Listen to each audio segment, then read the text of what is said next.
పేదలకు పట్టాభిషేకం కార్యక్రమంలో మంత్రి లోకేష్ మాట్లాడుతున్నారు. ఇప్పుడు లైవ్ చూద్దాం. అందుకే ఈరోజు చూస్తే ఆయన తిరగలేకపోతున్నాడు ధైర్యంగా. అది ఈ రోజున్న పరిస్థితి ఆంధ్ర రాష్ట్రం.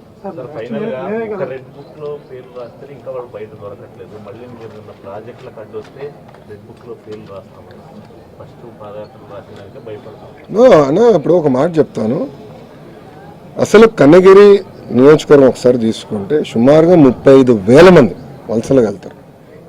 35,000 మంది ఒక నియోజకవర్గం నుంచి. అది నేను పాదయాత్రలో గమనించాను. అందరూ మాట్లాడుకున్నాం. దానికి ఫుల్ స్టాప్ పెట్టాలి అనే లక్ష్యంతో సిబిజీ ప్రాజెక్ట్ ఒప్పందం కుదిరిన వెంటనే నేను గొట్టిపాటి రవాణా మాట్లాడి ఫస్ట్ ప్రాజెక్ట్ ప్రకాశం జిల్లాలో చేయాలి. అది ఫస్ట్ మేము ఫిలాసాఫికల్గా అనుకున్నాం. ఎందుకంటే ఆయన ఆ జిల్లా నుంచి వచ్చాడు కానీ మనం మన జిల్లాలో చేయాలి నెంబర్ 1 అనుకున్నాం. దాంతో ఇద్దరం ఆడుకుంటే ఆయన అద్దంకి కావాలని కోరలా.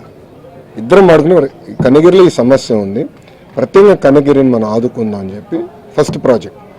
హెలికాప్టర్లో నేను వచ్చినప్పుడు ప్రసాద్ గారితో మాట్లాడి ఆయన ఏంటంటే మంచిది ఒక ప్రాజెక్ట్ వచ్చింది, ఇంకా భూమి వస్తే మిగతా చేద్దాం అంటే ల్యాండ్ అయిన వెంటనే నేను ఉగ్ర నరసింహారెడ్డి గారిని అడిగా, అన్నా మీరు 2,000 ఎకరాలు చౌడు భూమి మీరు ఐడెంటిఫై చేసి వీళ్ళు కౌలు కింద ఇవ్వగలుగుతారు, ఎందుకంటే వాళ్ళు నేపియర్ గ్రాస్ చేస్తానంటే 50,000 ఎకరాలు నేను చేస్తాను అంటే 50 ప్రాజెక్టులు వస్తాయి.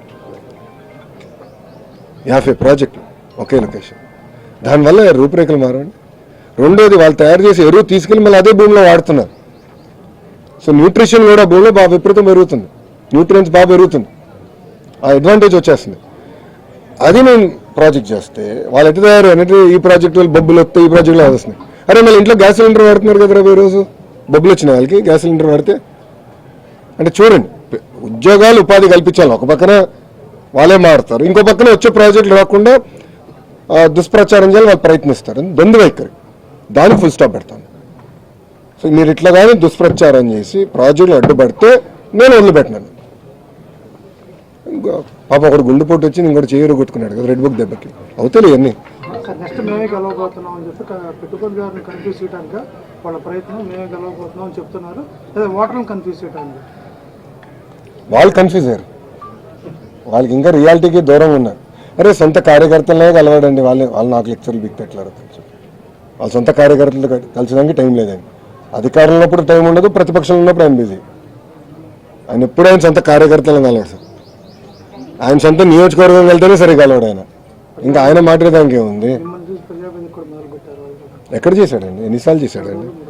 మళ్ళీ అది మొదలు పెట్టారని మీరు ఎట్లా ఇస్తారు బ్లాంకెట్ స్టేట్మెంట్? ఎన్ని రోజులు చేశాడు? ఓపిక ఎక్కడుంది ఆయన కూర్చొని అందరూ కనుక్కొని సమస్యలు పరిష్కారం